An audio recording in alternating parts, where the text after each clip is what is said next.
When you think of heists, you probably think of movies like Baby Driver, Now You See Me, and Money Heist. La Casa de Papel. Or maybe you think of games like GTA 5 or Payday 2. Or maybe if you're a member of r/Wallace and Gromit, you think of Feathers McGraw. Usually I'd say these are exaggerations, but when you look at real life heists like the one in Hatton Garden, Dick Leach, like Hatton Garden heist, or even the airborne DB Cooper heist, they start to look a little realistic. These take months of planning and scouting out the gaff, weeks of scouting out the right people for the job, whether that's the hackers, drivers, heavies, wastemen, and days of getting the equipment, and when it finally comes to it, hours of execution and planning. But recently I've been looking at the Louvre heist and how fucking stupid yet brilliant the heist was. And I've come to the conclusion that it's France's fault. These aren't just petty crimes, these are heists, and if you've watched heist movies or read up on heists, you know that executing a heist takes time. For example, the Hatton Garden heist took 2 nights of drilling to get into the vault. Is that Paul Breach? 2 nights of drilling and robbing to get the goods. But according to the French police, the madmen in France took just 7 minutes to leave with $100 million worth of jewels. You can't even listen to some of Dave's songs in the time that it took them to run off with $100 million worth of jewels. Alright, so here's the timeline. At 9:30, the thieves arrived at the Louvre. They parked up on the south side of the Louvre. That's because this road, the Voie Georges Pompidou, is less busy than the Rue de Ravioli. Fuck you, I don't want no ravioli, nigga. A lot of tourists get off at the metro stops here, or this one, or even just up the road here, and then they come around here, and they go around, and they take their photos in front of the pyramid, and after parking, they extended a ladder up to the first floor balcony. Oh, is that second floor? Because it's in France, actually, isn't it? Yeah, whatever. Anyway. And they then equipped an angle grinder from their inventory and chopped out a window. Once the window was broken, they entered Galerie d'Apollon, Galerie d'Apollon, or the Apollo Gallery for anyone else. No one really reacted, not on the street and not in the museum, which is quite a surprise coming from a city that literally killed 2 people when they won the Champions League. They walked over to the jewelry case and chopped out the glass until they were able to get the jewels. If you don't know what they took, they took an emerald collar and earrings from the 1800s.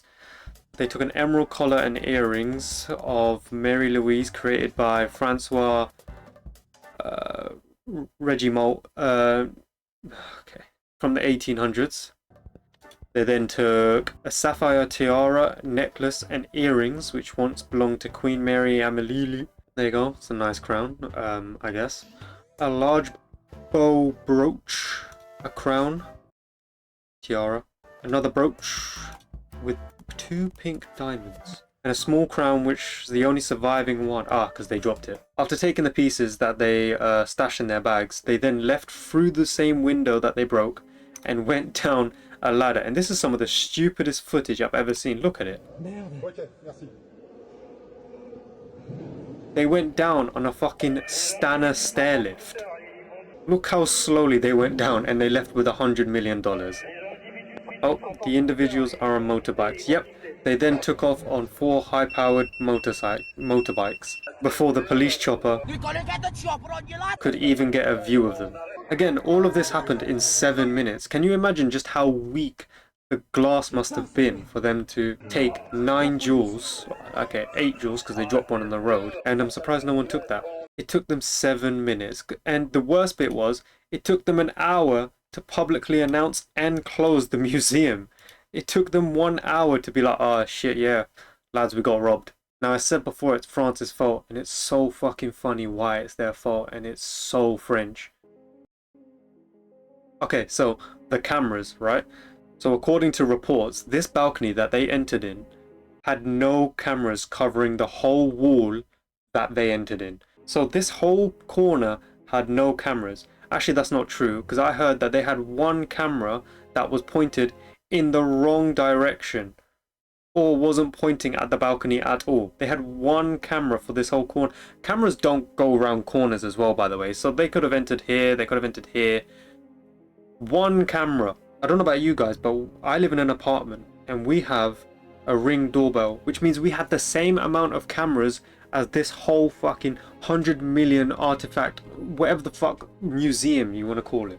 I have better security in East London than the Louvre.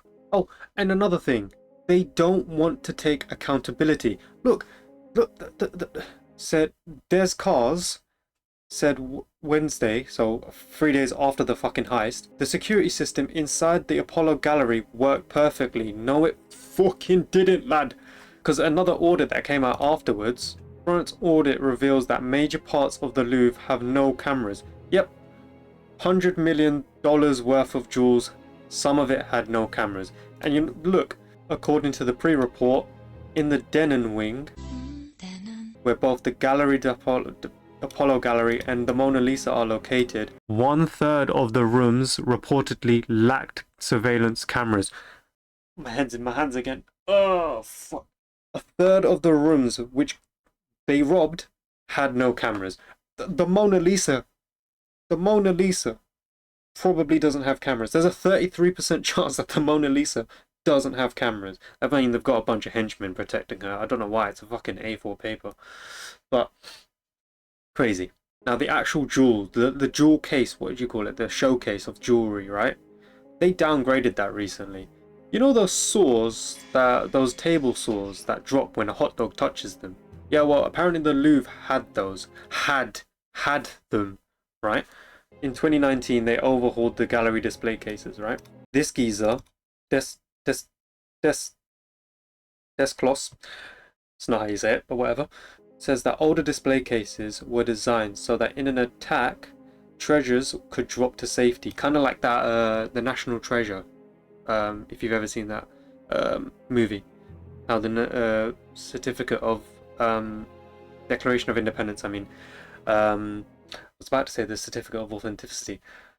The newer ones didn't have that feature, so a great security feature where they stopped them being able to grab the jewels was removed.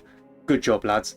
Oh, so this guy is an ex-thief. On the same article says that the new cases that they put them in were within arm's reach, making it easier for the burglars.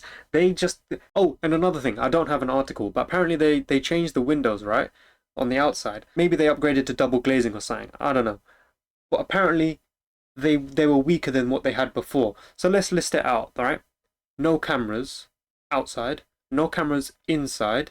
Weaker glass out on the walls. They no longer have booby-trapped fucking display cases. And you could reach in easy and grab the shit. It was just an invitation for someone to burgle them. Alright, so what's gonna come from these geezers stealing the crown jewels of France, right? Well, I was watching Noah Miller's video and he mentioned that the stolen jewels aren't even insured. That's right, your dad's Fiesta insured, your house insured, your cat insured, $100 million worth of priceless French jewels, well, not insured.